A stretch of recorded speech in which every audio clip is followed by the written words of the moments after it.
are exactly 18 days from the season opener at Purdue and a couple weeks into fall camp. So naturally, we got a lot to talk about tonight. Once again, Tim Aiden, Black Sheep Diaries, joined by my trusty colleague from BSD as usual, Marty Leap. Marty, how are you, sir? I can't complain, and anyone else out there listening who's a fellow teacher, I know you know the struggle this time of year, the rush this time of year, getting into your classroom and getting things ready, which was the entire last week for me and this upcoming week. But other than that, I can't complain at all. Hey, football's here. We actually have real football stuff to talk about, which is great. And yeah, I can't wait for September 1st and for kickoff against Purdue. Right. It's amazing how quickly this summer just seemed to fly by. And now here we are, just 2.5 weeks to go for what should be a interesting season opener. And we will get more into that upcoming game as well as do a run through for the entire schedule, make our predictions on for each game on here. And then of course we'll take your questions at the very end of the show. Before that though, we're gonna dive a little bit into fall camp. It's been a couple weeks now since fall camp first started, and if you're a fan like Marty and I'm sure you've been digging into Lions 24/7 or On3 or whatever Penn State site you might subscribe to get some practice notes, reports, any idea of how, is Sean Clifford going to be the pre-injury Sean Clifford? Will the O-line actually be serviceable this year? How's that linebacker situation looking and whatnot? So more reading an article on On3. There's a couple on there. One was very praiseworthy of the D-line, especially the newcomers denied Dennis Sutton and transferred Chop Robinson. And then there's another article just more about the different positions, all the positions on the field. And they had some very glowing things to say, especially about Sean Clifford being in his second year under Mike Yursic's offense and how, I don't want to, spoil anything from a paid article, but the word in command of the system was something that really stuck out to me. Do you have any thoughts about, how you're feeling about Cliff and maybe just the offense as a whole? Yeah, I think one thing I know we've kind of touched on it at times and during the offseason, and people you can't overestimate how much this means. This is the first time in Sean Clifford's career as a starting quarterback, he has the same offense coordinator back-to-back seasons. So he's not trying to learn a system. Like you say, he's trying to master it, try to get full command of that system. I think that goes a long way, especially because we saw last year before Cliff got hurt what he could do in this system. Is Sean Clifford a perfect quarterback? No, not even close. He has plenty of flaws as a quarterback. That said, when he was healthy, Mike Yurcich, who is a tremendous quarterback coach and offense coordinator, was getting the absolute best out of Sean Clifford. So I think there's reason to be optimistic that if Clifford's healthy this year, we can see him do what he did in those first 4.5 games last year before getting hurt against Iowa. And, you touched on the defensive line. One thing I will say is everything that has come out of practices that the media has been able to be at thus far, man, I love Manny Diaz. There was a practice last week where linebackers were practicing a drill recovering fumbles. And I forget who the linebacker was, missed the ball, rolled out of bounds. And Manny Diaz yells at the linebackers. That's the difference between winning 10 games. Not verbatim, but something along the lines of, this is the difference between winning 10 games and going to the effing Weed Whacker Bowl. And I feel like I saw that clip. I feel like Penn State kind of been missing some of that edge a little bit in recent years. And that's no knock on Brent Pry, because Brent Pry was a tremendous defense coordinator, but it's good to see that in the program. And it's good to see Manny having that attitude, because that's something I think any football team can benefit from having. First of all, thank you for the super sticker, Falconer Jones. We appreciate it. I think just to add on as well to the quarterbacks, just from what I read in the, it sounds like Christian Veil, no surprise, he's got the backup spot locked up. But I was happy to read it. From what it sounds like, Drew Aller, a kid who's, no stranger to the fan base, hasn't been a stranger to the fan base really for the past year now. But it sounds like he's making some real strides towards becoming that number 3 quarterback on the roster. And, frankly, if Drew Allar's your number 3 quarterback and is developing well at this point, I'd say it's a much better situation. It's almost like a 180 from a year ago when Cliff got knocked out at Iowa and they had to rely on a very green Taquan Roberson to try to close out the game. Yeah, that's one thing too with this season. You talk about the importance of quarterback play, and obviously, I mean, quarterback is probably the most important position in all of sports. But so it's kind of a cop out to say, oh, you got to get Sean Clifford to stay healthy. That said, the quarterback room is night and day ahead of where it was last year this time. I mean, we saw against Iowa, there were times Taquan Roberson literally could not snap the ball. And now you have Christian Veilleux, who has a decent amount of game experience, played a really good game against Rutgers, got experience against a good Arkansas defense in a bowl game, has been in the program for 2 years now. And behind him, you have a 5-star in Drew Aller and Bo Pribula, who is maybe the most, stats-wise, maybe the most successful quarterback in the history of high school football in Pennsylvania. Your quarterback room is in pretty good shape on those your 4 options. So I think that goes a long way for Penn State also, to where the kind of game Clifford plays, to reach his max potential, he needs to be running, he needs to be moving. You're going to take hits. Your injury risk goes up. But I think Penn State, I mean, we saw it last year when Clifford came back. They did not move him. They did not run him. And it really limited the offense. I think this year, knowing that they have legitimate options behind Clifford, they're not going to do that. And we're going to see him still use his legs to make plays, extend plays, roll out in the pocket. And I think that, again, goes back to allowing us to see the offense that we saw for the first 5.5 games in 2021. Absolutely. I think you touched on it, but I was going to add, I remember reading an someone on 24/7's notes from a practice about how they plan on allowing Cliff to run more. Like they're kind of taking the shackles off him as far as limiting when he can take off and run, because that's how confident they feel in their backup quarterback situation at this point. They feel they got 2 game-ready guys in Cliff and Veilleux. And then if reports about Drew Aller making strides are indeed true, then, like worst-case scenario emergency backup guy, like, you could definitely do a lot worse than him. So it's definitely a comforting thing to read. Another thing that's really stuck out to me offensively, just from reading various reports on the insider sites, and also just some of the videos Penn State football's social media channel has been putting out. We haven't talked about Nick Singleton, being a stud, but how about Katron Allen, man? I don't know if you saw the video it was put up on social media, was from a practice, and he just stiff arms Mekhi Flowers, his fellow freshman, just kind of like one of those, like, get the F out of my way kind of shoves. And poor Mekhi, I'm sure he's okay, but man, also at the same time, holy cow. I knew Katron Allen, there was a lot of promise in him, but he seemed a lot more explosive than I guess I would have anticipated. Because I had pictured him as more of a power back, kind of like Kevon Lee is supposed to be, like that type. But guy's got some quick footwork too. Yeah, the comparison I've always made for Katron Allen, and I'll be the first to admit this is a bit of a cop-out because they're both IMG guys, is Noah Cain. He's a power runner who, when he needs to turn on the speed a little bit and run past the defender, he can. I don't think it's out of the realm of possibility that the 2 best running backs on this roster are true freshmen.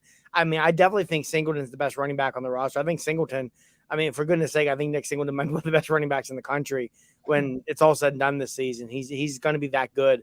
And yeah, Kevon Lee's probably going to start the year as a starter. And Allen and Singleton potentially being the 2 best running backs on the roster is not a slight against Kevon Lee. Lee is a good back. If he can, I know we touched on this last episode we did, Tim, where if you can get Lee back to being that power back that he was in 2020, with Singleton as the home run threat, and maybe Lee doesn't feel like he needs to do as much. Hey, give me the ball. I'll get 4 yards, bowl a guy over, fall forward, and let's do it again. There's a lot of value in that, especially in the goal line, especially in the red zone, especially in short yardage. So I think Penn State's running back room, I mean, last year there may not have been a single position on this team that disappointed more than the running backs. But I do think this year the running backs can take a big step forward. Even if the offensive line doesn't take as big of a step forward as everyone's hoping, I think adding Lee to the picture, or excuse me, adding Singleton to the picture with his explosiveness, the ability to take a little crack and turn it into a big game, and with what we've seen from Katron Allen and Kevon Lee, who for his warts last year still averaged what I think like 4.5 yards a carry, something like that. It's not like he was a slouch when he had the ability to run the ball. So I do think running back will take a step forward this year for Penn State. And I do think a big part of it is the freshmen you mentioned, Singleton and Allen, who, you know, you're talking about two guys who just have a really bright future ahead of them. And with Singleton, a guy who has limitless potential running back, probably the best running back in terms of pure talent that they have brought in since Saquon Barkley, which is, you know, anyone who spends any time around Penn State, I feel like it's safe to say there's two players in the program you never want to compare anyone to. There's Saquon Barkley and LeVar Arrington. And it's been very difficult for a lot of people in the program to not compare Singleton to Saquon Barkley, which says something. And it's funny, like you mentioned Saquon Barkley. I was watching a little bit, caught the tail end of a replay of the 95 Rose Bowl on Big Ten earlier today. And, you know, seeing Kajana Carter just bust that first play for 80 plus yards for a touchdown, it just had me thinking, man, I so want to see Singleton or Allen just do that, like, you know, at Purdue in a couple weeks and just, you know, get us excited about having a run game again. I mean, that was completely missing from the offense last year, which, you know, just very unusual, un-Penn State-like, if you ask me. I mean, I feel like you're going to at least see one 40-plus yard TD run in a season, and to have none like that was just something else. But yeah, I really do think when it's all said and done, I think Singleton and Allen could be the top two running backs in the roster, but I would see Kevon Lee absolutely having a role in the team, though, and I do anticipate him being a starter at Purdue. To be fair to Kevon, but you know, if Singleton and Allen just seem like guys that are way too talented to not give the lion's share of carries to them, pun not intended. As the receivers, then there's no surprise who the top three are going to be there: Parker Washington, Keandre Lambert-Smith, and Mitchell Tinsley. But I'm intrigued to see what's behind those guys. And you know, Malik Mega seems to be having a good camp. Caden Saunders especially has made some strides since arriving on campus in January.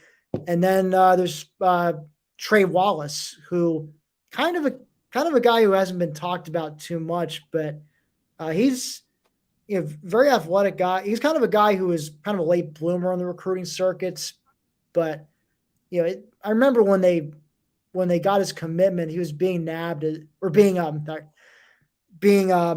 tabbed as a great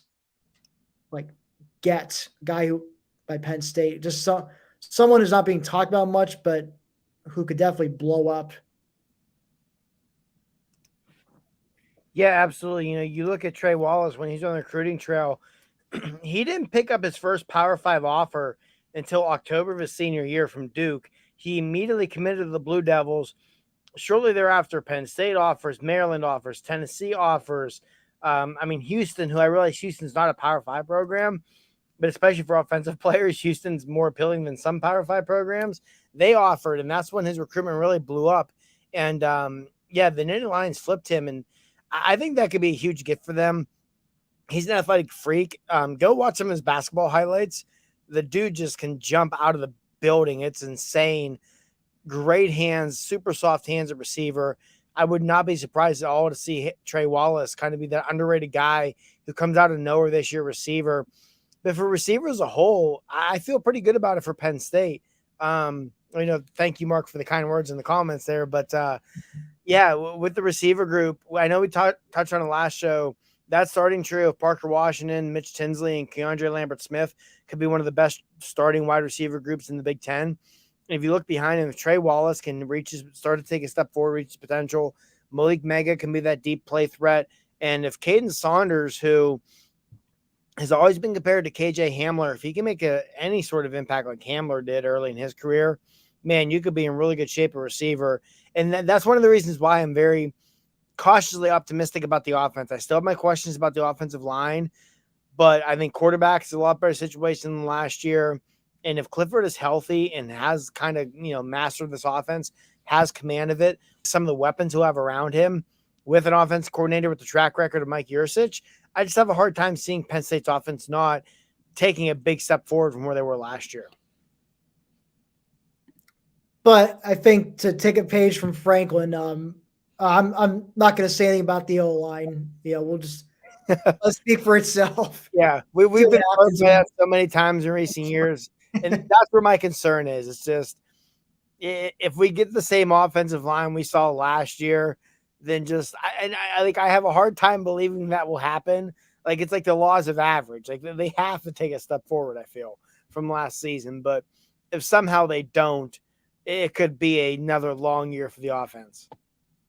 Yeah, let's hope it's not the case. On the defensive side, man, the more I just keep reading about the D line, the more pumped I get for the start of the season. I'm really curious to see if we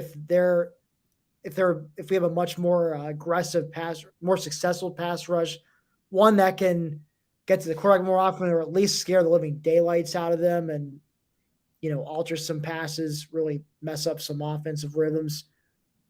And again, I was reading an article on Free about Nittany Sutton, Chop Robinson, but obviously it's currently you got Adisa Isaac, PJ Mustipher is back manning the middle, which I cannot emphasize I'm sure you can't emphasize enough just how huge that is.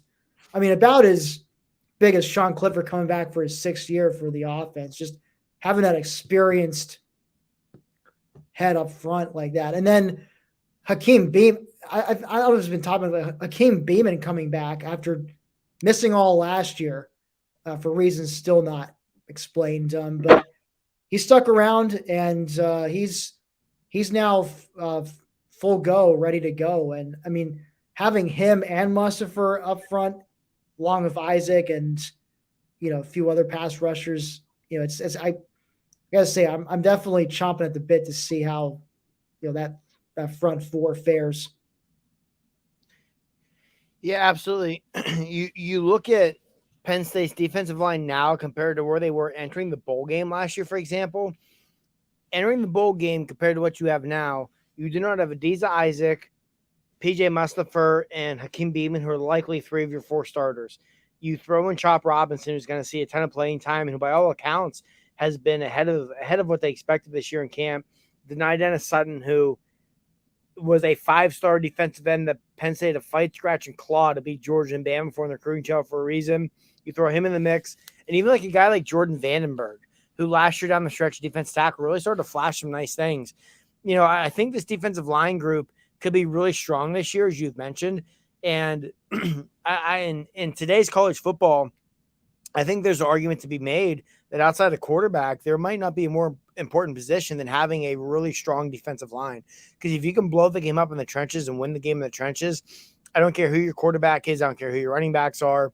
If your offensive line is getting whipped by the defensive line with regularity, you're not going to have success. I think Penn State's defensive line has the potential to be right up there with Ohio State for being the best in the conference this year, which would go a long way towards helping to mask, hide, whatever term we use, the potential issues at linebacker that could be a real concern this season. But yeah, I think the defensive line, when you factor in getting Mustipher back, you get Beeman back, you get Isaac back, you add Chop Robinson, you add Nittany Sutton, and then some of these guys like a Jordan Vandenberg, like a Kezai Izzard, like a Smith Vilbert, who towards the end of last year could really kind of see the light starting to go on for them. I think it could go a long way this year too. Absolutely. Now, to be fair, I think the big concern, of course, is linebacker. We've talked ad nauseum about this. I guess we'll talk about it one more time. I do like Curtis Jacobs. Obviously, he's hands down the best returning linebacker, but that middle part of the field is definitely a little concerning. It sounds like it's a battle between Tyler Elsdon and Kobe King. Guys who I think are both capable of doing well in that spot, but of course we got to see them in some serious game action. And then you got Jonathan Sutherland on the other side, outside linebacker, which I guess it'll be interesting to see. I guess to put it kindly, not the most reliable safety. Maybe he'll be a little better at the linebacker spot. Still a little concern there though, but who knows? Maybe the light comes on for him in his final year. But and then really concerned is just the depth behind that. So you're just a couple injuries away from things getting pretty dicey, similar to what happened at quarterback and D line last year. So, Marty, quick thoughts. Yeah, depth's definitely the big issue. Linebacker. I mean, you talk about Curtis Jacobs, who honestly might be the best player on this defense, but behind him, there's a lot of question marks. Middle linebacker, Kobe King and Tyler Elsdon, neither of them have a bunch of game experience. You mentioned Jonathan Sutherland, who that's a player that I don't think any Penn State fan out there is going to have faith in until they see him prove them wrong, which hopefully he does, But even behind those guys, you've got Dom DeLuca, who's a walk-on, who might be entrenched very firmly in the two deep this year. So my linebacker might be my biggest concern on the entire team. If they get one or two injuries at linebacker, they could be absolutely decimated at the position. And, thankfully in today's college football, having the ability to have those linebackers who step up and stuff the run is not as important as it once was. Manny Diaz also runs a lot of 4-2-5 in his defense, which will help with it. But it's just hard to envision the woes of linebacker not costing Penn State at least one game this season. Unfortunately, I have to agree. I mean, I can see it, and I guess I want to spoil my schedule predictions. We're going to get into that later in the show, but I do have maybe one game in mind at least where that dicey linebacker situation could cost them. The secondary, though, once again, just like with the D line, I'm actually maybe even more than the D line feeling bullish about this group. I mean, you got Jair Brown back, Joey Porter Jr. Sounds like Johnny Dixon's made some serious strides in camp. So, I'm excited to I think I've saw the term third starting cornerback mentioned for him. Daquan Hardy really seems to be picking up where he left off at the end of last season. Then can't forget Keaton Ellis. He's been a key contributor at times, and I think he definitely continue to be so. So, what are your thoughts in the secondary, Marty? Yeah, I think the secondary could be one of the best in the history of the program, honestly. I mean, you get Joey Porter Jr. is the guy a lot of people thought was going to go pro after last year. He returns at one end, and everyone thought Kalen King would be the shoe-in to start beside him. And for nothing Kalen's done wrong. Like you said, Johnny Dixon apparently had a terrific camp and may be able to win that job. You have Daquan Hardy in the slot, who's a tremendous nickelback. And you look back at safety, Tig Brown is quickly turning into one of the best safeties in the Big Ten. And beside him, you mentioned Keaton Ellis. Zakee Wheatley apparently has just been an absolute ball hawk in camp this year. I know the staff is really high in Jalen Reed at safety. Incoming freshman KJ Winston's a kid who the staff has high hopes for. So I think the secondary can be really, really good, which, again, can really help if the linebackers aren't great, but the defensive line can step up. And that secondary being able to lock receivers down and not have to worry about a lot of things probably can go a lot of way to fixing any warts we might see with this defense. Certainly. I feel like with what Manny Diaz seems to emphasize, the whole ball hawking, going for the big turnover. I'm hopeful you'll kind of see maybe see even more interceptions than we saw last year. I mean, and frankly, I saw I mean, Jair Brown, he had 6 of them last year.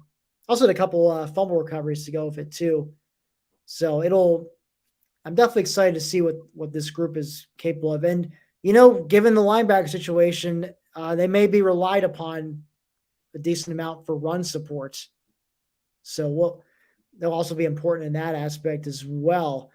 So I guess we can maybe dive in a little bit into the recruiting world. So there's been some good news, bad news. I guess we can start with the bad news first.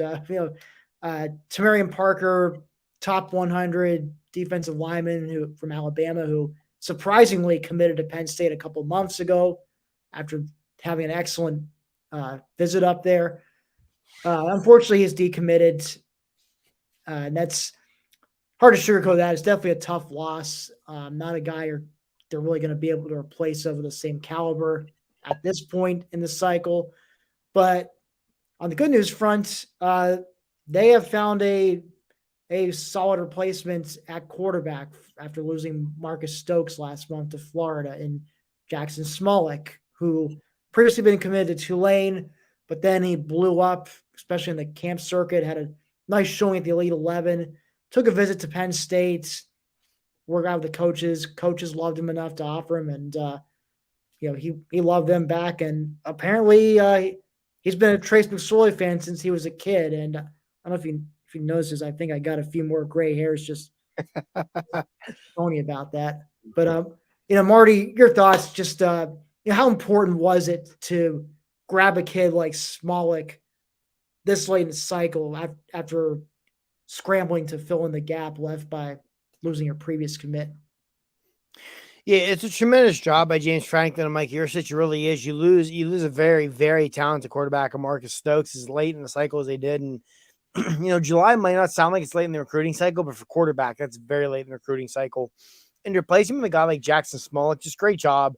Smolik, you mentioned the Elite 11. He actually outperformed Marcus Stokes, the Elite 11. Now, Stokes, in my opinion, still has the higher ceiling than Smolik, but Smolik's no slouch. He reads the defense really well. He's very good pre-snap. And one thing with Smolik too to monitor, he battled a shoulder injury last year that really limited his arm strength and undoubtedly limited his recruitment. So if he is fully healthy this fall, I would not be surprised to see him get a ratings bump on recruiting boards. So yeah, it's just a good job by the staff when you lose a quarterback that late in the cycle to be able to circle back and still land a kid who was an Elite 11 quarterback and performed well at the Elite 11. Great job, especially, and this is something I think people overlook when you're coming off a cycle where you signed not just the number one quarterback in the country, but a guy in Drew Aller who was by some recruiting service the number one overall player in the country, as well as another 4-star in Bo Prabula. It's going to be very difficult to land a good quarterback in the following cycle, and Penn State managed to still do that in Jackson Smolik. Yeah, I definitely think it's a huge pickup, just for depth purposes too. You think about next year, figure it'll be a battle between Vayu and Drew Aller probably for the starting job. Maybe Bo Prabula is a dark horse contender there, but probably Vayu and Aller. But you throw in Jackson Smolik on there, as your 4th scholarship QB, and it's hard to go wrong with that. And he's a kid. It seems like may not have the physical tools, but from what it sounds like, he's got the accuracy down, and he's got the intelligence, the ability to read the defense. Just has like that football IQ, which you can't teach that. That's something he's got ingrained in him. So again, it's always good to. You can never have too many people like him on your roster. So it's, I gotta say, it's definitely a big pickup. And curious to see, is there any, I've been paying as close attention to recruiting as you do. Are there any other names that Penn State fans should keep an eye on that might be committing down the road? Doesn't appear to be a ton at the moment. I mean, they're going to look for another offensive tackle. They're going to look for another defensive lineman in this class. If another wide receiver came along and it was the right fit, they would go for it. But after adding Carmelo Taylor, a really speedster 4-star to Virginia, who I'm gonna have a very difficult time the next few years not calling Carmelo Anthony. Um, they added him to help with the receiver class, which is big. So, yeah, I mean, this recruiting class, it's not going to be the potential top 5 class it once looked like, but it should still be a very solid top 15 type class. Definitely taking some blows here at the end, but if you can add another offensive tackle, if you can add another quality defensive lineman, you've hit all your needs in this class, and you're not going to complain. Just one name I would mention though is Zion Tracy, a defensive back out of Connecticut. Same high school as former Penn State defensive back Tyler Rudolph. Camp for the staff over the summer, ran a sub 4.40, has an official visit scheduled for the Ohio game the second week of September. It appears if Tracy puts some good film on this year to start the year, the Nittany Lions will offer, and if they offer, I can't imagine him going anywhere else. So that could be one name to watch in the defensive back recruiting room. Oh man, them's fighting words, Joey Foster. Them's fighting words. But I am looking forward to the renewal of the West Virginia Penn State series starting next year. Because 1992 was the last time I was 8. I kind of remember, but I've had to look it up on YouTube to. You were 8. I was 1 month old, so I definitely don't remember it at all. The last time Penn State and West Virginia played. Yeah, so it's literally the first time Marty will even see those two teams playing in his lifetime. So that he'll be able to remember at least. So that'll be interesting. Next year it's at Beaver Stadium next year, and then 2024 I believe is a return trip to Morgantown. So I only live a few hours away from Morgantown, so maybe I'll be making a road trip there. I'll be curious to see a game in that area. So anywho, moving on to our season predictions here. We're just gonna kind of go through each game on the schedule. Yeah, give our own little thoughts and who we think's gonna win. So we'll start, of course, with 2.5 weeks from now, West Lafayette, Indiana, where 8:00 kickoff Thursday night. Gus Johnson on the call on Fox. Penn State at Purdue. Marty, I think you and I we kind of maybe we had similar thoughts about this when we were discussing this in the Black Shadari Slack channel, but I see it as a game where it's close for about 2.5, 3 quarters. I think Purdue will land. I think they'll definitely land a few haymakers, I'm sure, with Aiden O'Connell back there at quarterback, slinging it around.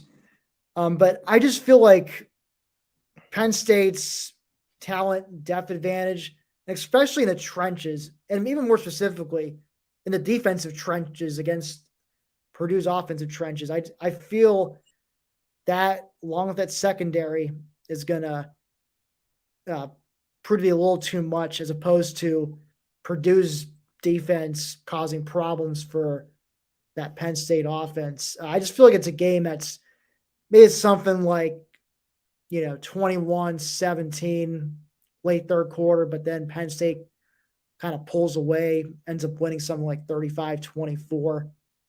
What are your thoughts about it? No, very similar to yours. I could definitely see this being a game, 5 minutes to go in the third quarter, it's 21-17, and then Penn State outscores them 14-3, 17-7, something like that the rest of the way. And for the same reasons you said, I think Penn State's defensive line should be able to handle Purdue's offensive line pretty well. I don't think Purdue can run the ball very well also. And the thing with Purdue, you look at Aiden O'Connell in that passing attack, it's very good, don't get me wrong. But what did we talk about earlier? What are the strengths of Penn State's defense? The pass rush and the secondary. That matches up perfectly for Purdue. It's not going to be easy. It's going to be a raucous blackout crowd in West Lafayette to start the year. I think the game will be close, probably going into the fourth quarter, late third quarter. But in the end, Penn State pulls away. They get done. They beat Purdue to start the year 1-0. No, I don't think I disagree. I don't think we're sleeping on Purdue. No. If Purdue wins that game, I'm not going to be surprised whatsoever. It wouldn't be a shocker, no. But I'm just, frankly, I'll be shocked if, say, Penn State comes in and just, blows them out from the start, kind of like the game at Maryland. Maryland game, yeah. That would be the shocking part. If it's like the 59-zip win over Maryland a few years ago, I'll be shocked by that. But no, if Purdue ended up winning, I can see a scenario how that happens. Like, it wouldn't be the most shocking thing in the world. But if I'm just sitting back and thinking about it, just knowing what I know, and I just think Penn State just has enough of a talent and depth advantage that it's going to show up late in the game when it matters most. But opening up on the road in the Big Ten at night to start the season is no easy task. I mean, even if it's not as, again, I've said, even if this isn't as daunting as going at Wisconsin a year ago, it's still going to be a tough game. We're still going to be clenching for most of it, I'm sure. But yeah, I think so. We both have Purdue. I mean, both have Penn State winning that one. Next up after that, which is on a Saturday, September 10th, they play host to Ohio U, the Bobcats. And I see this opponent. Of course, my thoughts and probably your thoughts go back to 10 years ago when they last played them. Yes, Which I was at that game, unfortunately.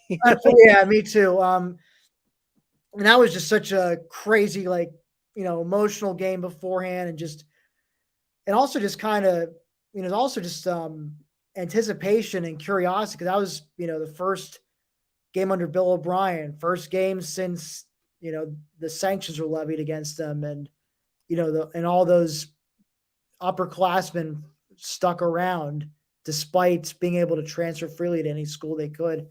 So it was definitely a lot of different emotions running through the fans and putting that one. And, it seemed like Penn State was going to take control there. They're up 14-3 in the second half and looked like they were going to get an interception, but instead it bounces off. I think it's Stephen Obi. Yeah, with Stephen Obi into hands. Yep. Ohio receiver right behind him who scores a touchdown. And you could just feel the momentum just. Mm-hmm. You felt everything come out of Beaver Stadium on that exact play. And it was all downhill from there. Ohio went on to win 24-14. Now, this is not the Ohio team from 10 years ago. That was actually a pretty good one that challenged for a MAC title. And, this group, they're coming off a 3-9 season with, at the time was a head coach who kind of got thrust into things last minute because the legendary Frank Solich abruptly retired last summer. So I don't, and obviously Penn State's talent and depth is light years ahead of where it was 10 years ago compared to that. So this ought to be, I say this is the easiest game on the schedule for Penn State. One that's hopefully it's over at halftime, or at least it's over by midway for the third quarter, so you can rest the starters.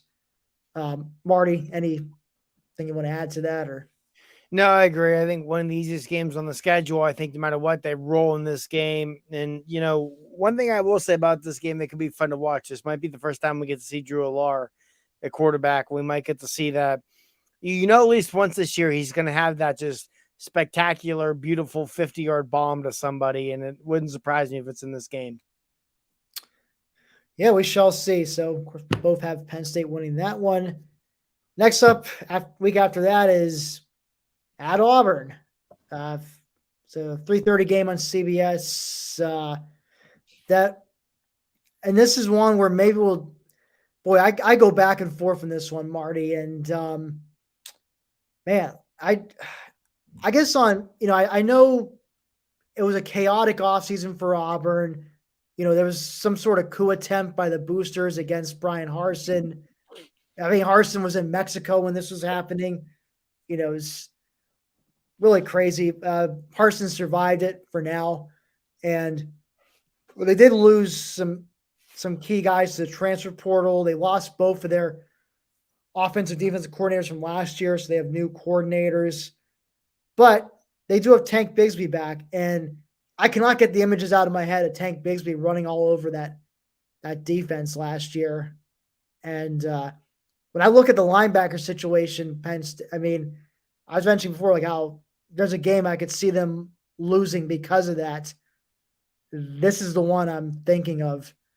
Now, that being said, I could certainly see Penn State going in there and winning, maybe even, winning convincingly, perhaps by a couple scores. But I guess I just feel a little uneasy going on the road in the SEC in mid-September. Probably crazy humid down there. Obviously, rabid crowd, and they got a beast of a running back who trampled over Penn State last year. And frankly, I'm still baffled as to why Auburn just didn't continue to feed him the rock when it was clear Penn State didn't have an answer for him. The outcome could have been different last year, perhaps, if they had done that. But right now, gun to my head, I think Auburn pulls it out in a close one. Now, I could potentially change my mind on this when the week of the game comes, depending on how the first two games go. But for right now, though, I'm gonna have to say Auburn gets the dub. Yeah, this is gonna be the first disagreement we have. I think Penn State pulls it out. I agree, linebacker scares me here. I also have a game on the schedule pegged. I think they'll lose because of the linebackers, and it's not this one, so we will get to it. I do think though with Tank Bigsby, he's a very good back. Don't get me wrong, but I think this is one of those games where getting PJ Musafir back, getting Hakeem Beamon back, getting Adiza Isaac back. I think this is one of those games where you see that pay off. I also think Auburn right now is just they're a dumpster fire, man. Like, I don't think anyone in their administration, the BOT, whatever it is, wants Brian Harsin to be the coach. I think Brian Harsin knows that. And I think it's a fortune because I think Brian Harsin is a good football coach. And as Auburn's a terrible call, I think it's very similar to Joe Moorhead in Mississippi State. Very good coach, terrible cultural fit. So I think that's there. I think they know it. I think that helps. I don't think it's going to be an easy win. I could see this being like a 17-13 gritted out rock fight kind of win. But in the end, I think Penn State pulls this one out and they're 3-0, which, hey, if you can get 3-0 with road wins at Purdue and Auburn as soon as your first three, I don't care if you're Penn State or freaking like Alabama, man, you'll take that if that's your first three games on your schedule. Well, I sure hope you're right on that one, Marty. Time will tell. We're about a month away from that happening, so I'm definitely intrigued. It's one of the more intriguing games in the schedule to me because I generally waffle back and forth on how that one's going to go. So got a little disagreement here for once on the schedule. Moving on, final game in September, they host Central Michigan, and while this is a game Penn State should certainly win, this will not be an easy one. I would say they're going to have to show up and still bring at least their B game if they want to win this one comfortably enough. Because Central Michigan is one of those teams that's projected to challenge for a MAC title. Jim McElwain's done a fine job rebuilding that program, especially after got dismissed from Florida. So, Marty, your thoughts? Yeah, I agree with everything you said. Not going to be an easy win considering it's a MAC opponent. Good team, can win the MAC. Jim McElwain's a good football coach. I could see this definitely one of those games, middle of the second quarter, Penn State's kind of him-hawing around. It's like 14-10, something like that. People getting antsy. And then Penn State winds up putting a couple drives together to make it like 28-10, and Central Michigan never gets super close. So I do think this is a game where, especially coming off of the Auburn game, it's a real letdown opportunity where I could see Penn State kind of sleepwalking through the first 2.5 quarters. But in the end, they'll pull away and probably win this one by double digits. I would tend to agree there. So thus far I have Penn State being 3-1 at this point. You have Penn State 4-0 going into the Big Ten home opener against Northwestern, October 1st. I'd say if Ohio is the easiest non-conference opponent, I think Northwestern is the easiest Big Ten opponent on the schedule. Of course, I said the same thing about Illinois a year ago, and look how that turned out. Yeah, but don't mention that game. Northwestern does not, at least on Penn, they don't seem to have or at least they're not fully committed to pounding the rock 50 times a game like Illinois seems to be with Brett Bielema running the show. But this is a Northwestern team. It's they had a great 2020 season, got to the Big Ten championship game, but that's sandwiched in between a pair of 3-9 seasons before and after that. And it doesn't seem like things are going to be much better this year for the Wildcats. Phil Steele, the magazine next to me, he's projected him to be dead last in the Big Ten West. So it's kind of why I say this is a game Penn State should win handily enough. I just don't see any real big play threats here for the Wildcats that are going to give Penn State fits. And again, I just think the talent depth is just going to overwhelm Northwestern. No, I totally agree. I think Northwestern's probably the worst team in the Big Ten this year. Definitely the worst team in the Big Ten West. I think Penn State wins this one easily. Yeah, it's just, and I think Pat Fitzgerald's a very good football coach. Don't get me wrong. It's just I don't think Northwestern has the horses this year to keep up with many teams in the Big Ten, especially Penn State. I think the Nittany Lions roll this one, and on my projected schedule, they're 5-0 heading into the bowl week or heading into the bye week. Excuse me. Yes, and speaking of the bye week, there's a bye week after Northwestern, and use this moment. Thank you, Tim Prangley, for pointing this out. If you like what you see, please hit that like and subscribe button, both on the Voice of College Football channel, and also especially on our Penn State channel, which we're trying to grow. Last I saw, we're pretty close to 500 followers. Well, let's see if we can get that to 500 before September 1st and the season opener against Purdue. I think we can do this, folks. Thank you for coming to my TED Talk. So moving on. So after the bye week comes a trip to the Big House to take on Michigan. And this is a series that's been the games have been pretty well played over the last few years. They've all been decided within 10 points. Obviously, Michigan last year scored a late touchdown to win it. Year before that, two teams gritted out. Penn State gave out a 10-point win. 2019, Penn State jumped out to a 21-0 start, but Michigan claws their way back. They have a chance to tie it and force overtime late in the game, but Penn State comes up with a 4th and goal stand and hangs on to win.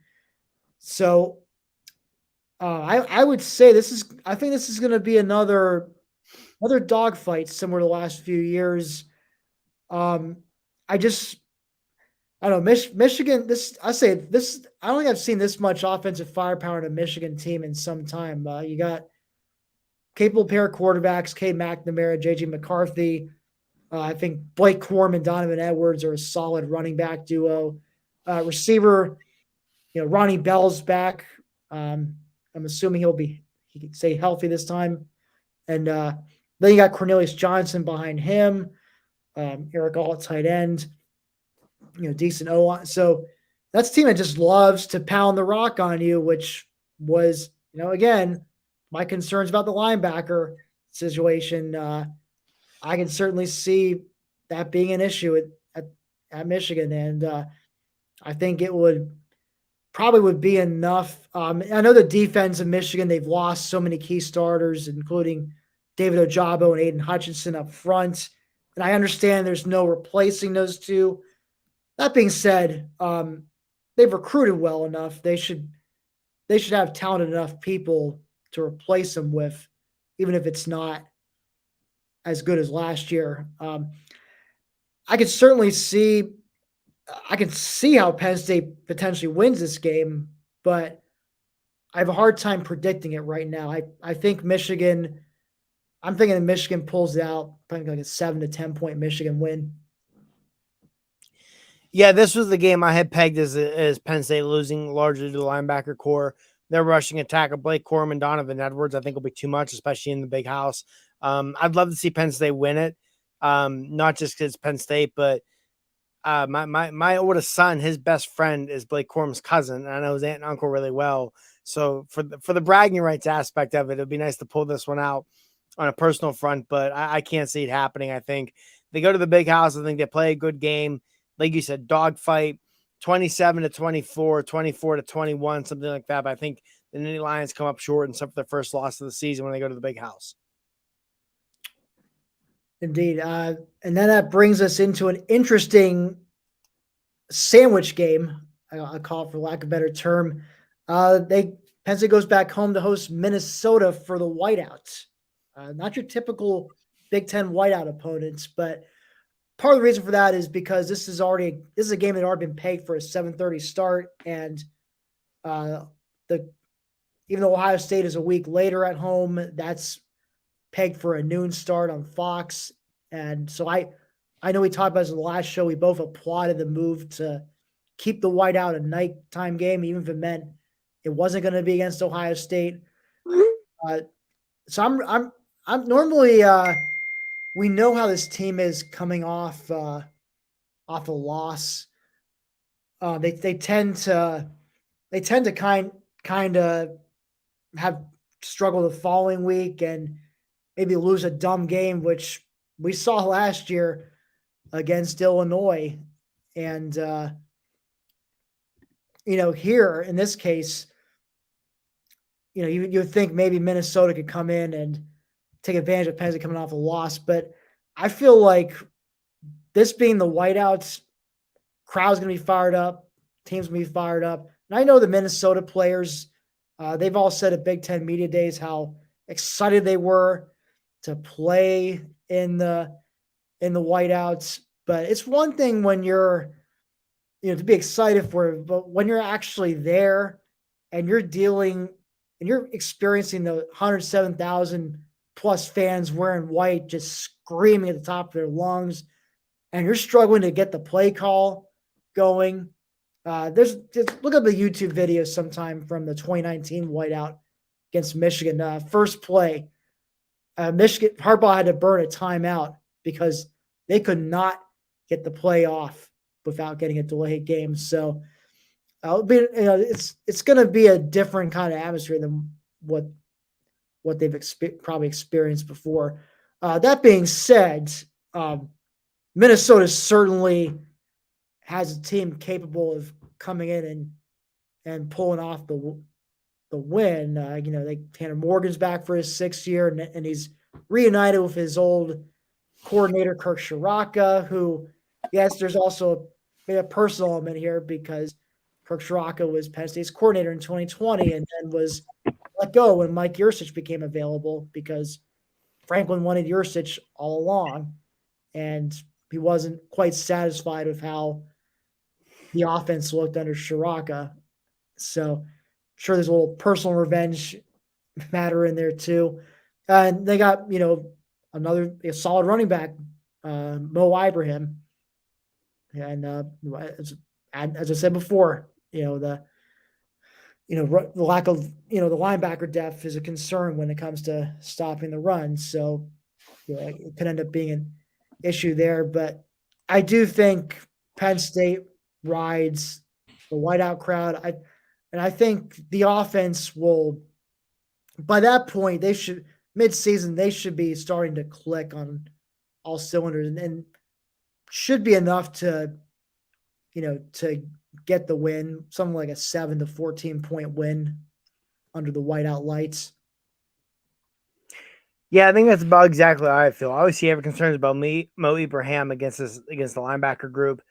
And that Kirk Ciarrocca storyline, it's really something. I mean, you go back to the last time these two teams played in 2019, and you have Kirk Ciarrocca and Tanner Morgan carving up Brent Pry's defense. Well, since then, Brent Pry's at Virginia Tech. Kirk Ciarrocca went to Penn State to be offense coordinator for a year, spent a year at West Virginia as an analyst, back in Minnesota. And somehow the quarterbacks from that game, Tanner Morgan and Sean Clifford, are still in college because of the COVID role. Yeah, and I think even Penn State, you have a lot of motivation. That Minnesota game, if the turf monster does not get Jahan Dotson, or if Daniel George is not called for the most phantom offensive pass interference call in the history of football, you probably win that game. And At 11-1, with your only loss being a one-score loss in Columbus to an undefeated Ohio State team, you very well may have snuck into the playoff as the 4 seed that year if you take care of business in Minnesota. So I think there's a lot of motivation on Penn State's end also. Like you said, the whiteout crowd, Minnesota will match up both Penn State's defense because their ability to run the ball, but Penn State is the better all-around team, the more talented team. In the end, I think Penn State gets it done, 10 to 14 points. They beat the Gophers in front of the whiteout crowd, and at that point, it's full steam ahead to the Buckeyes the following Saturday. Yeah, I think they'll pull out the win, but again, we shall see. It's normally we think of it as a trap game, but just with the fact it's a whiteout, I think that kind of negates the trap part of it. But it's I'd say after Auburn, it's probably the other game that I'm most intrigued by. Just some not entirely sure how that's going to play out. Although I guess I'm a little more sure about Penn State winning than at Auburn, but still, there's definitely a myriad of ways it could play out if you ask me. Which brings us now to Ohio State the following week, also at home. Going to be Fox's big noon kick game. I would guess it's probably going to be the stripe out game if Minnesota is going to be the whiteout. So they'll do some kind of out for Ohio State. It should have, I think a safe bet to make is Penn State will absolutely bring it to Ohio State in terms of giving them a hard time.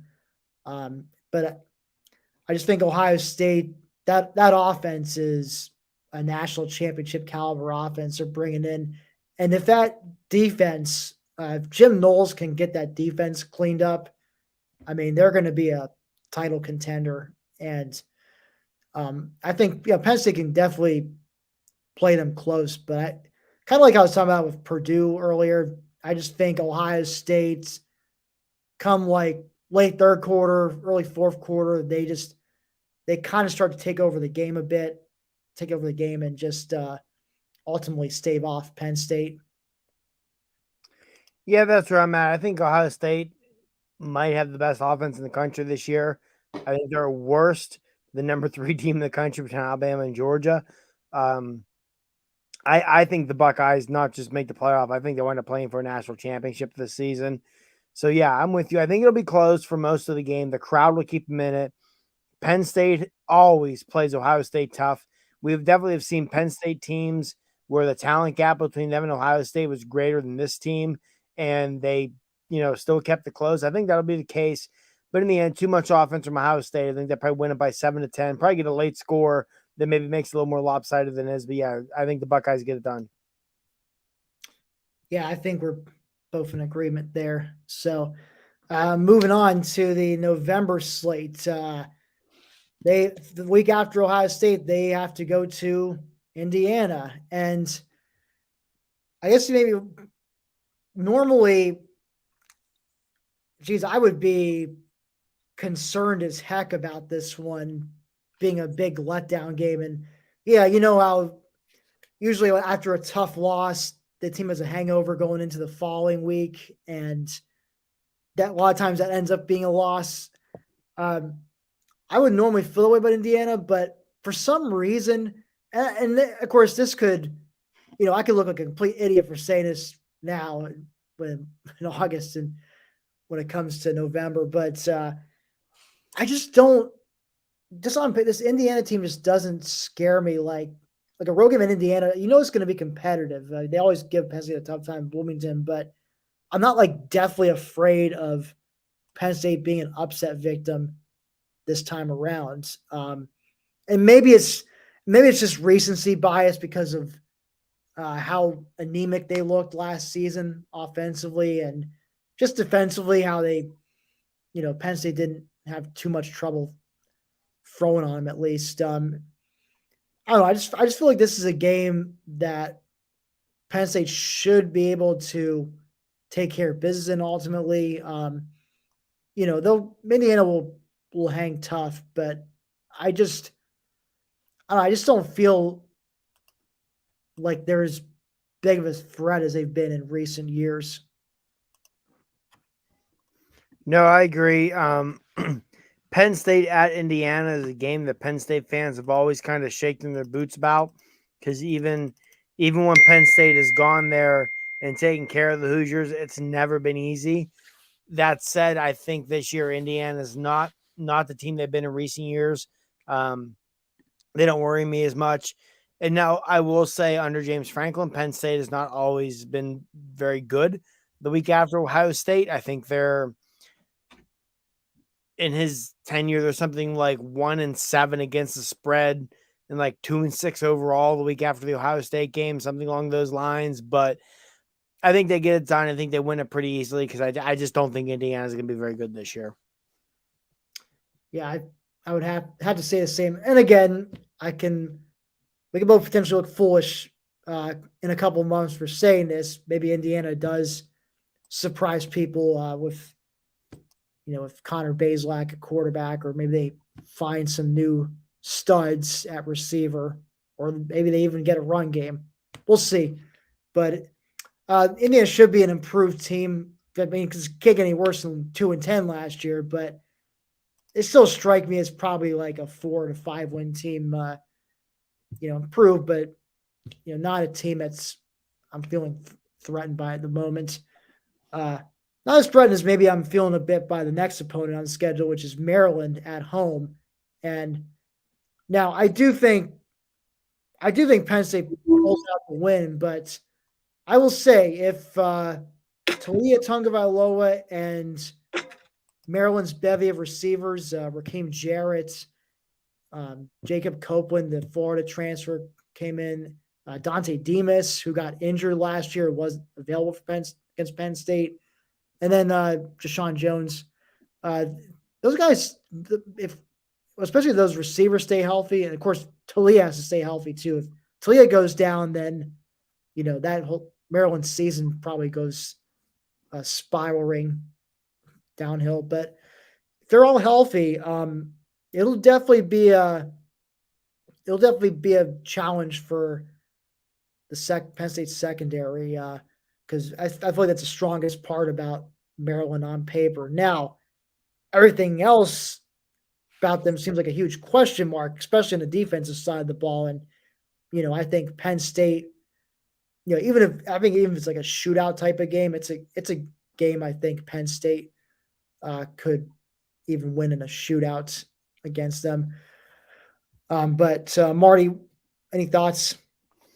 No, I agree. I think it's a game. It's not going to be an easy game. Penn State is always Maryland's Super Bowl, which is also something to take in consideration. And like I said, the best part about the Terps is their passing attack. And I think Penn State, we've talked about their secondary. We've talked about the potential pass rush. Will match up well against that. I don't think it'll be easy. I could see this game with a lot of body blows going back and forth, potentially high scoring, but in the end, I think Penn State gets it done and they beat Maryland. Exactly. And then following week they go at Rutgers, who, Greg Schiano's doing a good job rebuilding that program, instilling old culture he had going when he was there the last time. But this is a team where, look, until they actually do it, I can't I can't see myself ever predicting Penn State losing to them until it actually does happen. I know a couple of our colleagues predicted a loss last year against them, especially when the flu was ripping for the team, and the fact that they were still able to beat them 28-zip despite missing a bunch of key guys from the flu, and with Sean Clifford being completely ineffective. That's where Christian Veilleux came into the fans' consciousness for the first time. Had himself a nice game spelling for Cliff, and sort of Malik Mega introduced himself to the Penn State faithful with his nice touchdown catch. So this is a game where, it could be like one of those, sleepy starts. He's kind of let them hang around, but they're not really a threat to pull off the win. But, it's a game at Penn State. Just, they just use sheer talent advantage to win that one.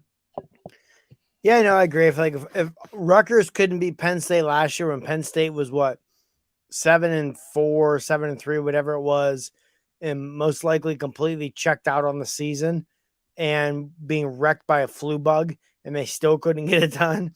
Or the year prior in Piscataway when Penn State was 1-5, and again completely checked out on the season. If they couldn't win those, yeah, it's until Rutgers beats Penn State, I don't think they'll ever have the opportunity to do it. Give me the Nittany Lions, and probably by double digits, maybe more. Yeah, I would tend to agree. And now this brings us to the season finale at home against Michigan State. It's a game that last year, I don't know about you, like produced a lot of frustration for me. I can remember just screaming, "Throw the effing Throw the ball!" at my ball, throw the TV. ball, yeah, throw the Yeah, damn throw the ball. effing ball. I mean, I couldn't. I mean, I was getting pissed off in real time because every time they would just go to the run because Michigan State secondary literally had no answer for the passing attack in the snow. I mean, they should have slinged it 70 times that game if necessary. But enough dwelling in the past. I really don't know. It's hard to say. You don't know what obviously you don't know what the team's record is going to be or who's going to be healthy or what the morale is going to be like on either side at that point in the season. But I will say if Sean Clifford's he's healthy, the team for the most part is healthy. Man, I cannot see Cliff going out in his final game at Beaver Stadium as a loser in this one. And I'm sure the team, is pretty ticked off about what happened last year. They probably felt they should have gotten the win in East Lansing, and they'll want to try and finish the job. Now, Michigan State, I'm not sure what to think of them. I know, once again, Mel Tucker's hit the portal hard, and and obviously he's a very capable coach. He and his staff do a good job coaching up the talent they bring in. So, I mean, we'll see. I guess gun to my head, I think Penn State in a close one. What about you, Marty? This is a tough one for me. I agree with everything you said. Absolutely everything you said. That said, when we did our Black Sheet Diary predictions a few weeks ago, I predicted Penn State to go 9-3. With what we've done here tonight, I have them at 9-2 coming into this one. Michigan State has always been a bugaboo for the Nittany Lions. Give me Michigan State in a close game. I think Penn State winds up 9-3. I don't know necessarily how they're going to get there, but I think they wind up there. And like I said, Michigan State it's always been a bugaboo for Penn State. I mean, you look at 2017 and 2018 both. I realize those games a little bit different because they're coming off of just crushing defeats to Ohio State, but those were years Penn State was a better team and lost. Last year, Penn State was probably a better team than Michigan State. Definitely a better matchup with Michigan State, who was wrecked by the flu bug and couldn't cover anything in the secondary, and Penn State still found a way to lose. Michigan State, going back to the days of D'Antonio, seemed to have Penn State's number. It irks me so much. There are a few programs I despise more than them, largely because of Mark D'Antonio and Pat Narduzzi. But yeah, I think the Spartans, give me the Spartans in the close one, and I have the Nittany Lions finishing the regular season at 9-3. And I will say going 9-3 after the last two seasons would be a huge step in the right direction for Penn State of kind of getting this thing back on the track that we saw from 2016 through 2019. Well, absolutely. For what feels like a transition-y type year to me, 9-3 would be excellent. And those of you who've been keeping track, we're both projecting 9-3 season for Penn State, although we both have losses to Michigan, Ohio State, but that third loss, I have it to Auburn, you have it to Michigan State. Time will tell, if we're right, which one of us is right, or hopefully, I guess maybe hopefully I'm wrong about Auburn and you're wrong about Michigan State. That would be the dream scenario. Yes. We'll see. But now I will say, if one of us are going to be right, I prefer it be you, because I can much more stomach a loss at Auburn than home against Michigan State. So I think for me, Mark, it's just Yeah, I also don't want to predict Penn State getting swept by the Michigan schools again. Like, or Yeah, at least we're going 0-3 against OSU. yeah, Starting at going Michigan. 0-3 against the other big three in the Big Ten East is something that's happened far too much under James Franklin. Probably the single biggest deterrent to the program since he's been here. So no, I can definitely feel that.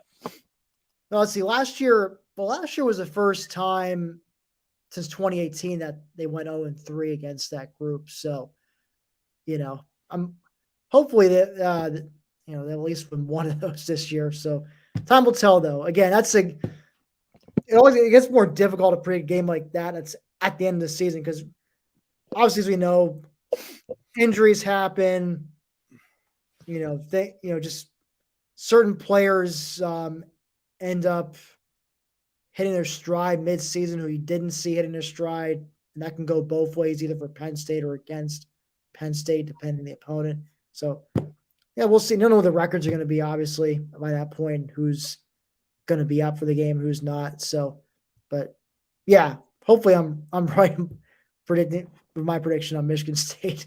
So we'll see. I do see a lot of comments about Mel Tucker, getting lucky at the portal, and I can't have that kind of luck every single year. I guess we'll see. I can see where you guys are coming from. I guess it's an interesting. I guess it's an interesting experiment what Mel Tucker's doing, hitting the portal so hard, on a yearly basis. I guess we're going to find out next couple of years whether that's a sustainable strategy or not in this era of portaling. So, anyway, on to your viewer questions. Thank you for being patient and sticking around with us. We will start. We'll start with you, Mike 383. His concern: Penn State hardly gets any breaks. We won't have games of the schedule. What are the realistic expectations? Artie, what do you think? What do you think would be realistic expectations for the fan base? Yeah, I mean, like I said, I think they go 9-3. I can understand Mike's point of view, though. I definitely think there's a scenario where you see this team be better than last year and still wind up like 8-4 because that schedule's tough, especially out of the gate. Like we mentioned earlier, at Purdue and at Auburn, this too is your first 3 games, and then have a 3-game stretch of at Michigan and then come home and play Minnesota and Ohio State. That's not easy.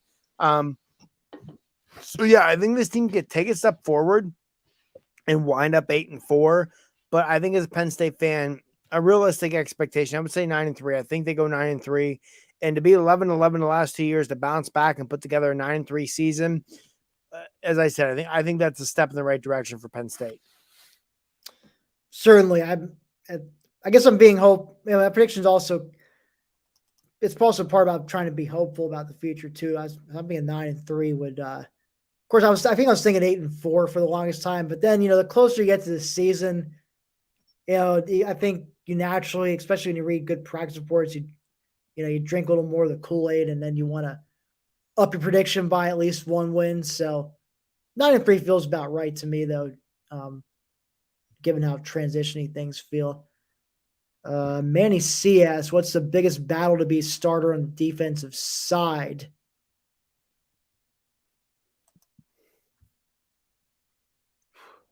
Middle linebacker, maybe? I would be thinking that. My thought was actually, who's the starting cornerback opposite of Joey Porter Jr.? Yeah, that's a good call too. The camp Johnny Dixon has had. I would, from what I've been reading about Johnny Dixon, I would guess maybe Johnny Dixon wins that job. But yeah, I think like Marty said, with middle linebacker, and also with who starts at corner besides Joey Porter Jr. Also, actually, I'm curious to see who the other edge guy is opposite of Adisa Isaac. I'm guessing is it going to be Nick Tarburton, or do you think maybe someone else like Chop Robinson, or maybe I think first snap. I think first snap of the game, most games Tarburton's going to be out there. That doesn't mean Tarburton plays the second most snaps next to Isaac. You know what I mean? But I do think Tarburton's probably your quote unquote starter most games. Which we've kind of answered this a bit, but how's a 22 linebacker room looking? Yeah. Say a prayer. Yeah, say a prayer. Not good, Bob. Giant question mark. I mean, we was it before you? I think Curtis Jacobs will be a stud. Um, After that, it's we'll see. There's some younger guys who are promising. I know we talk about Tyler Ellis and Kobe King battling it out. I've also been from I've read current true freshman Abdul Carter's been making strides in practice, and he's kind of a dark horse candidate to hit the two deep and be a part of the linebacker rotation. And again, if there's a couple injuries, he'll probably get thrown into the fire out of necessity. So I think you're going to see a lot of younger guys get some playing time at linebacker. But yeah, I'd say I've said this before in other shows, but this is the position that concerns me the most. It's not even the O line that concerns me most. It's the linebackers. Yeah, no, I agree. Linebacker is a huge concern.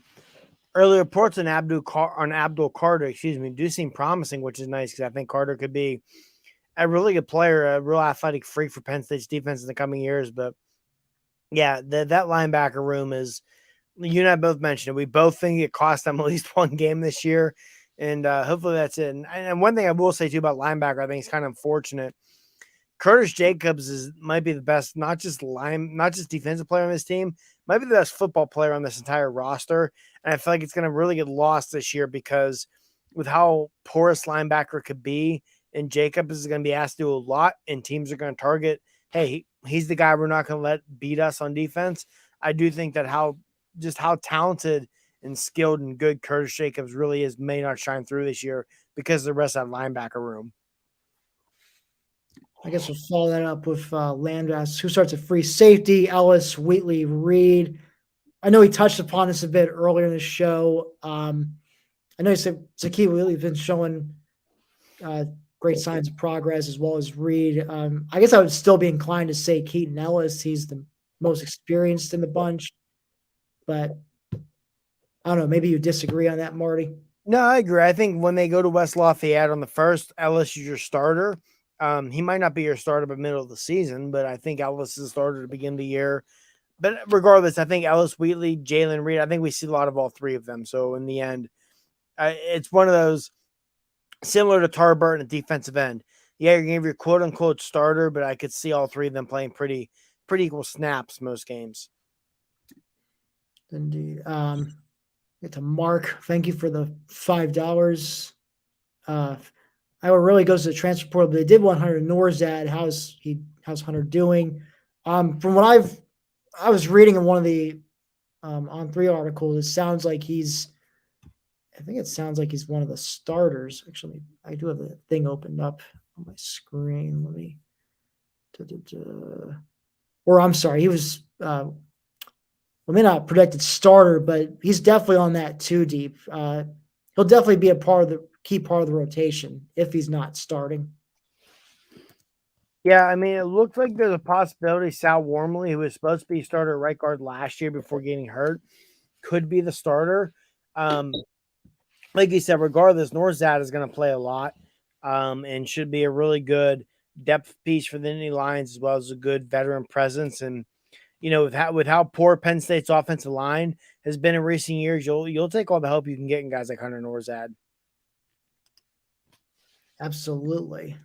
And of course, no show of ours is complete without questions about James Franklin. CZM asks, are Penn State fans happy with them? I think his coaching cost you guys some games. Well, I'm not going to get an argument from me in the second part of that statement, but yeah, our fans happy with Franklin in general. I mean, yeah, there's a vote. Look, there's always be like a vocal group on the internet that's going to complain. It's not, it's not going to be happening. Probably want him gone, all that, want him fired. I think most of his fan base appreciates what he brings to the table as far as recruiting, as far as being a good ambassador for the program, for the university as a whole. obviously the frustrations are really more of just what happens, on some Saturdays in the fall. If they can, obviously, if they can get those patched up, I think you'll see the opinions, or you'll see uh, less clamoring for his firing from certain portions of the fan base. But Marty, I know you've been kind of off and on Franklin. Uh, I'm sure it'll change. It'll be the same way again as the season goes on. But your thoughts. Yeah, I've always said with James Franklin for, December through August, you could not ask for a better coach, better representation, whatever it is of your program than James Franklin, which is a lot more than most college football programs can say in their head coach. The dude kills it in recruiting. He understands, forming these bonds with families. He understands the PR stuff. He gets it all. Game day, yes, he leaves some things to be desired, especially with clock management. Could you do better with a game day coach than James Franklin? Yes. That said, is he a top 10 to 15 coach in the country? That's also an absolute yes. And I know this is something we have talked about ad nauseum in our Black Sheet Irish chat, and something I have not always completely agreed with, but probably have come around to agree with you more with, is Penn State going to do better than James Franklin? Probably not. So it's one of those. And I will say, too, I think James Franklin is a coach who is cut out perfectly for NIL stuff because he just gets that aspect of things. And now that you have a athletic director in Pat Kraft, who seems to be locking step with James Franklin, a new school president who seems to be locking step with Kraft and Franklin football program, I think that bodes well for Penn State also. But yeah, I mean, every coach is going to have their faults. I mean, you look at Dabo Swinney. There are a lot of comparisons between James Franklin and Dabo Swinney as head coaches. The difference is Dabo Swinney had his Deshaun Watson, he had his Trevor Lawrence, and got his national titles as a result. And I know this is something else we've talked about. Drew Aller could be Penn State's Deshaun Watson because Clemson was always Clemson until they weren't. And we could see a scenario where Penn State was always Penn State until they weren't. Precisely. I'll just say the one thing that irks me, and I understand, I have no problem with people. I understand the folks that are maybe fed up with Franklin at this point, or maybe they're mentally, or they're just kind of a little checked out. Just they kind of like, or they're kind of in a bit of a malaise, just knowing like, well, yeah, we know what we're going to get. We're going to, lose a couple tough games and then lose one we probably shouldn't because we're hungover from the previous week. Rinse, wash, repeat, brain farts late in games kind of thing. But at the same time, I mean, I'll say, the only thing that irks me, I just see people say, oh, there's plenty of good coaches out there that we can get that can, as if there's plenty of coaches out there that are going to be able to recruit as well as Franklin and his staff have, for one. And also B, as if none of those coaches that you think are going to come in and not have their own in-game coaching issues or brain farts. Frankly, you look around, it's easy for we watch Penn State mostly, so we see and we nitpick every little thing that goes wrong. It's no different with fans of other teams. They see the similar issues. You go on their message boards, their social media folks, you'll find people complaining about stuff their coaches are or aren't doing. So end of the day, I will take Franklin's in-game coaching warts if it means we can keep recruiting. They can keep recruiting at the levels they've been recruiting at. So, and the thing is, there's no guy out there who they would hire that I could see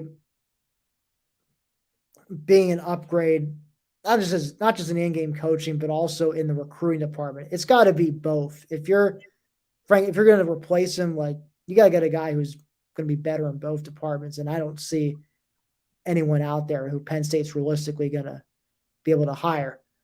Now, that being said, the next question, who's your next coach going to be?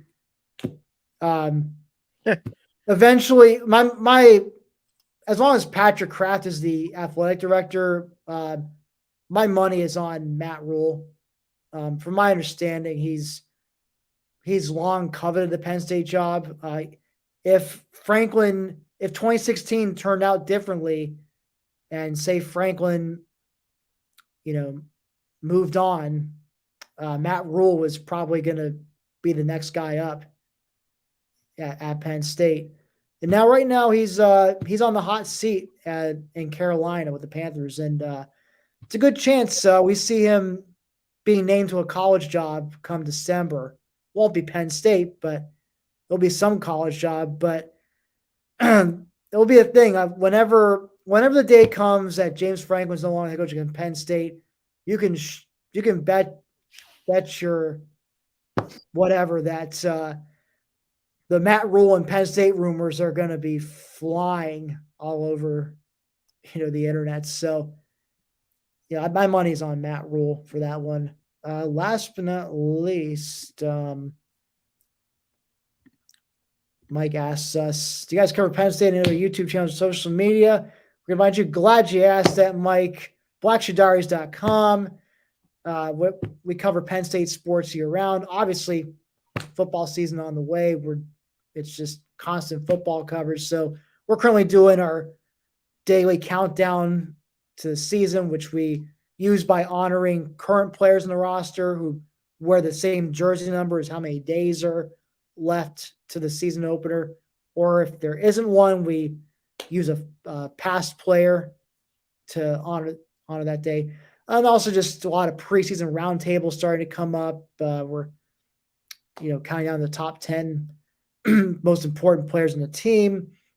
But yeah, it's football coverage ramping up, but also even when it's not football season, Marty and I help cover basketball along with some other great writers on the staff. And then wrestling, we got a few solid wrestling writers. And I mean, that's hands down their best winter sport out there for the team. We got hockey, nice hockey coverage going. So yeah, year round, we're PackShoeDiaries.com. Once your Penn State sports fix, that's the place to go to. So check it out there. You can also follow us, follow the Black Shoe Diaries social media at BSD Tweets. And maybe I'll get that up on a banner here real quick for you folks. The one thing I will add too, to build off what Tim said, if you are a Penn State basketball fan or Penn State hockey, I do feel that we cover both Penn State basketball and Penn State hockey better than pretty much most sites out there.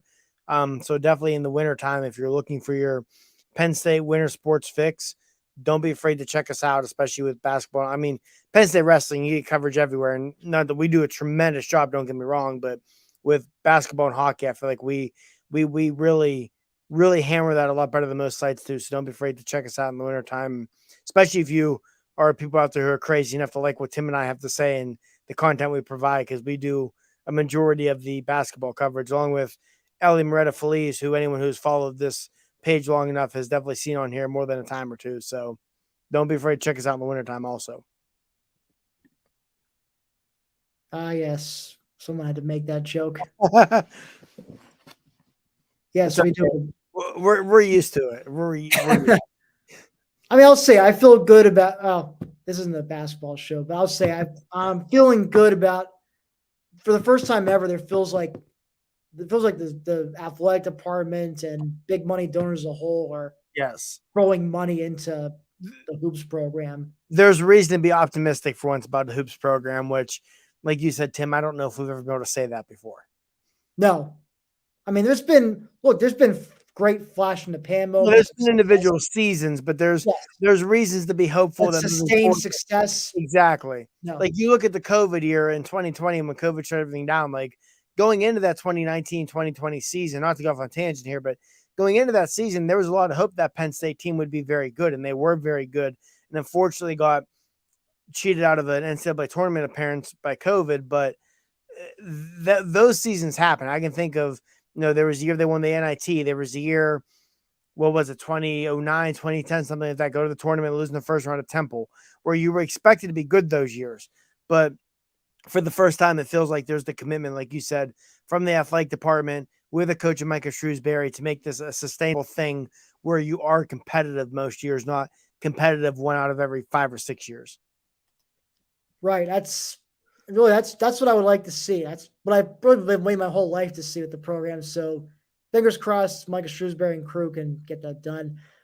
Anyway, we've done a good full 90 minutes here on the show. I want to thank all of you who tuned in, whether you watched us from the start or if you just caught the last 5-10 minutes.